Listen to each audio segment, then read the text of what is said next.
শুধুমাত্র কি বীর সাভারকারই ক্ষমা চেয়ে ব্রিটিশ সরকারকে চিঠি লিখেছিলেন? আপনি কি জানেন যে কমিউনিস্ট নেতা এস.এ. ডাঙ্গেও ব্রিটিশদের কাছে ক্ষমা চেয়ে চিঠি লিখেছিলেন? কিন্তু কেন কমিউনিস্ট নেতা এস.এ. ডাঙ্গে ক্ষমা ভিক্ষা চেয়ে ব্রিটিশ সরকারকে এই চিঠিগুলি লিখেছিলেন? যখনই স্বাধীনতা সংগ্রামে বীর সাভারকারের নাম ওঠে, তখনই দেশের কমিউনিস্ট, কংগ্রেসি এবং তথাকথিত ধর্মনিরপেক্ষ নেতারা বলেন, সাভারকার ব্রিটিশদের কাছে ক্ষমা প্রার্থনা চেয়ে চিঠি লিখে কাপুরুষের মতো কাজ করেছিলেন। তাহলে এই ক্ষমা প্রার্থনা পত্রগুলো আসলে কি? স্বাধীনতা আন্দোলনে বন্দী হওয়া যোদ্ধারা কেন এই পত্রগুলি ব্রিটিশ সরকারকে লিখতেন? এটা কি কোনো আইনি প্রক্রিয়া ছিল? এবং সাভারকারই কি একমাত্র ব্যক্তি যিনি এই রকম চিঠি লিখেছিলেন? এই বিষয়গুলি নিয়ে আমরা যখন গবেষণা করি, তখন অনেক গোপন তথ্য ও সত্য সামনে আসে। তাই আমরা এই বিষয়গুলো নিয়ে একটি ধারাবাহিক সিরিজ শুরু করছি, যার প্রথম পর্ব আজ তুলে ধরছি। ভিডিওটি সম্পূর্ণ দেখুন।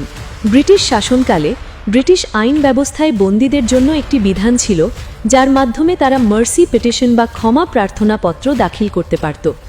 এটি ছিল একটি বৈধ আইনি প্রক্রিয়া। এই প্রক্রিয়ার মাধ্যমেই বহু স্বাধীনতা সংগ্রামী জেল থেকে মুক্তি পেয়েছিলেন। অনেকে আবার দণ্ড কমাতে সক্ষম হন। বীর সাভারকারও এই আইনি পথ ব্যবহার করেছিলেন, যার ফলে আন্দামানে তার 50 বছরের কঠোর কালাপানি সাজা পরিবর্তিত হয়ে গৃহবন্দির সাজা হয়। যে কমিউনিস্টরা বীর সাভারকারের বিরুদ্ধে দোষারোপ করেন, তারাই কিন্তু এই তথ্য গোপন করেন যে কমিউনিস্ট নেতা শ্রীপাদ অমৃত ডাঙ্গেও একই প্রক্রিয়া ব্যবহার করে নিজের শাস্তি থেকে বেঁচেছিলেন। আজ আমরা সেই ঘটনাই আপনাদের সামনে তুলে ধরব।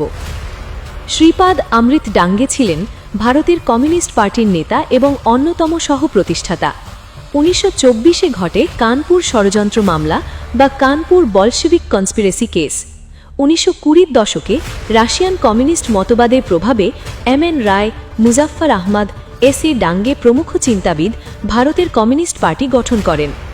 এই নেতারা ব্রিটিশ রাজত্বের বিরুদ্ধে সশস্ত্র বিদ্রোহের ষড়যন্ত্র করছিলেন, কিন্তু তাদেরই দলের এক নেতা গুলাম হুসেন ব্রিটিশ সরকারের কাছে এই তথ্য ফাঁস করে দেয়। এরপর ব্রিটিশ সরকার এস.এ. ডাঙ্গে সহ আরও কয়েকজন কমিউনিস্ট নেতাকে গ্রেফতার করে। গ্রেফতার হওয়ার পর এস.এ. ডাঙ্গে ও নলিনী গুপ্ত ব্রিটিশ সরকারের কাছে ক্ষমাপত্র বা মার্সি পিটিশন দেন। এই চিঠিতে তারা নিজের ভুল স্বীকার করে জানান তারা অসহনীয় যন্ত্রণায় ভুগছেন এবং যত দ্রুত সম্ভব মুক্তি চাইছেন। তারা এও লিখেছিলেন, যদি আমাদের এই প্রার্থনা মঞ্জুর হয়, তবে আমরা ব্যক্তিগতভাবে আপনার প্রতি কৃতজ্ঞ থাকব।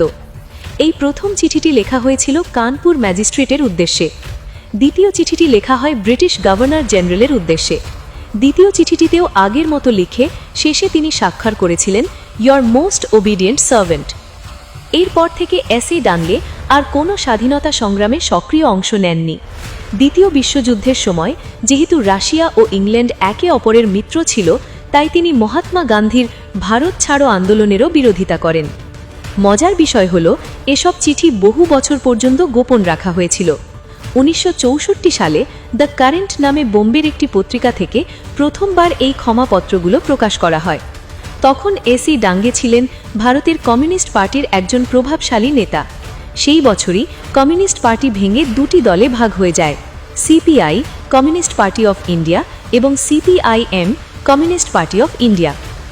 আজব বিষয় হলো, যেসব তথাকথিত কমিউনিস্টরা বীর সাভারকারের নাম উঠলেই ক্ষমা প্রার্থনা পত্র নিয়ে প্রচার চালান, তারা ইচ্ছাকৃতভাবে গোপন রাখেন যে তাদেরই দলের নেতা একইভাবে ব্রিটিশদের কাছে মার্সি পিটিশন লিখেছিলেন। তবে এটাও সত্য যে সে সময় ব্রিটিশ শাসনে দণ্ড কমানো বা মুক্তি পাওয়ার জন্য এই রকম ক্ষমা প্রার্থনা করা ছিল একটি প্রচলিত আইনি প্রক্রিয়া। Bureau report, Bengal facts.